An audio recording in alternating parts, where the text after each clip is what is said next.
तो दोस्तों कैसे हैं आप। आज मैं आपके लिए कोई कहानी या फैक्ट नहीं बल्कि जबरदस्त और बहुत ही अलग पॉडकास्ट की समरी लेकर आया हूं। मैंने हाल ही में मशहूर पत्रकार शुभंकर मिश्रा जी के YouTube चैनल पर उनका एक पॉडकास्ट देखा और सच कहूं तो मेरा दिमाग घूम गया। ये उस खानदान से आते हैं जिसने रशिया के खिलाफ भी युद्ध लड़ा। पॉडकास्ट था तालिबान 2.0 के एक बहुत ही महत्वपूर्ण सदस्य अनस हक्कानी के साथ। अब आप सोच रहे होंगे कि तालिबान और पॉडकास्ट, जी हाँ, और इस बातचीत में युद्ध, सियासत के अलावा क्रिकेट, रोनाल्डो और विराट कोहली की भी बहुत बात हुई। ये पॉडकास्ट इतना अनोखा था कि मैंने सोचा इसकी खास बातें आपके साथ भी शेयर करूं। तो चलिए शुरू करते हैं इस कमाल के पॉडकास्ट की समरी। जिसने यूएस को भी हटाया, जिनके पिताजी ने हक्कानी नेटवर्क की शुरुआत की, फिर शांति वार्ता में हिस्सा लिया। This is not just a name. This is Anas Haqqani.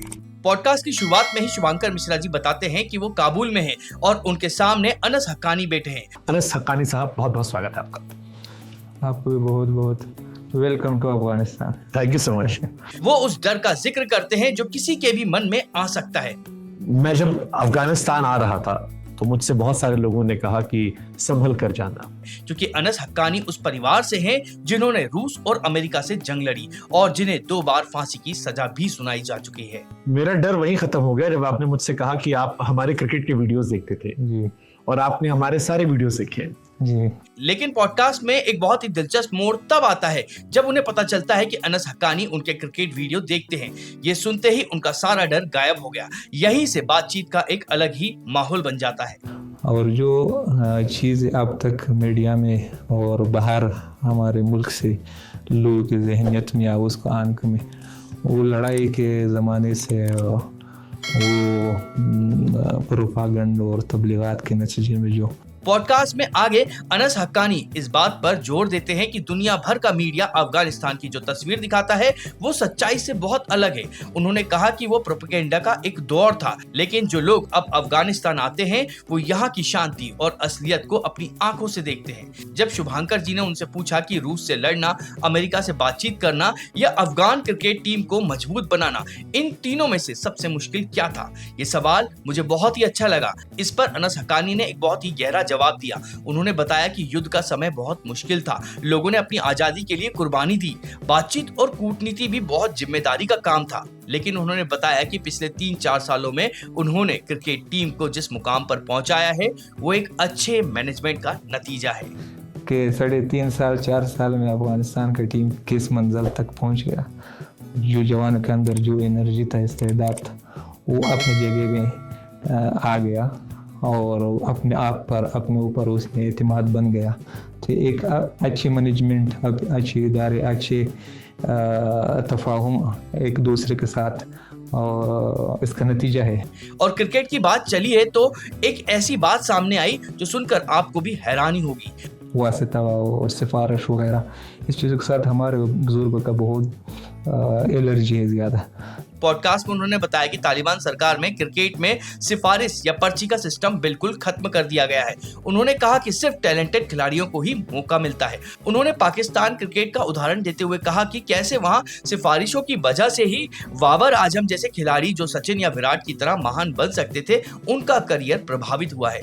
जो बाबर आजम की तरह एक अच्छा प्लेयर, जो शायद इस ज़माने में वो एक दूसरा जो रूट की तरह और सचिन की तरह इस तरह उसने एक तारीख बना, लेकिन अपने लोगों ने उसने इतराज़ात मीडिया वगैरह के साथ उसने ख़राब किया।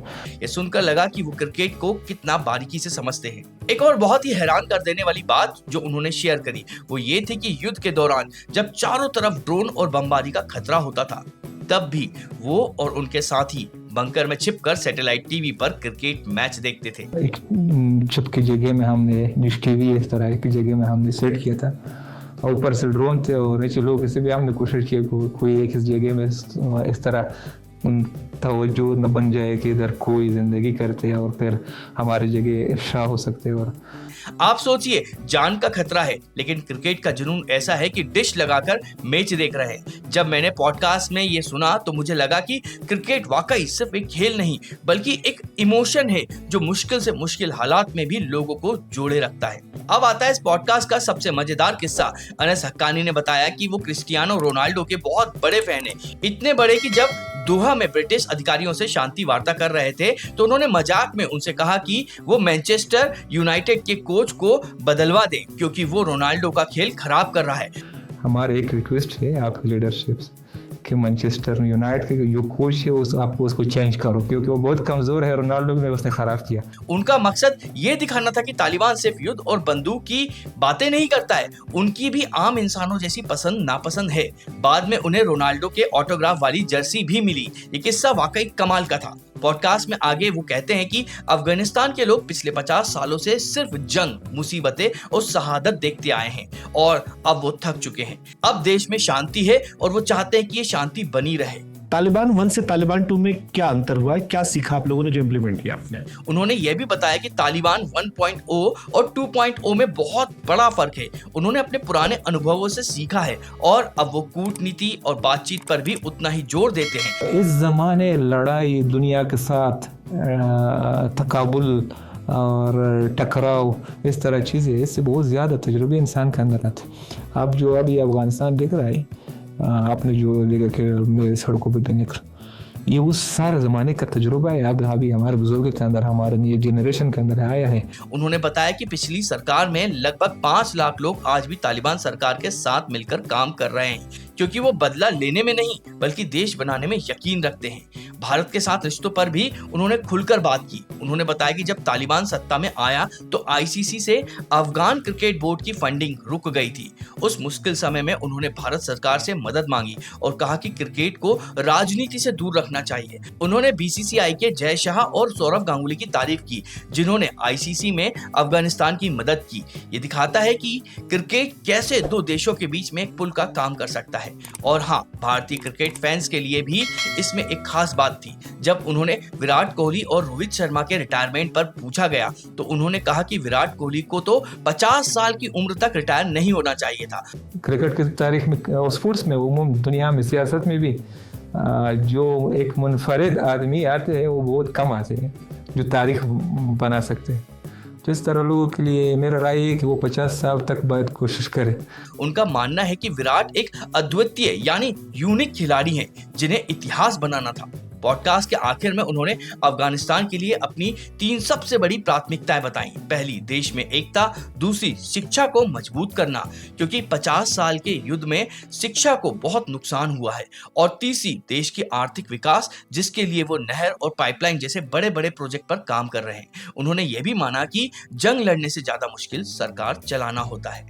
और इकोनॉमी के साथ उसके ऊपर आपने काबल में भी देखा है, बहुत बड़े बड़े प्रोजेक्ट अभी चल रहा है दूसरी जगहों में। 50 साल से जो रुका हुआ था, तो और जो नहरें कुछ तिपा है। पैसों को लेकर मुश्किल नहीं हो रही क्योंकि ट्रेड आपका बंद पड़ा है?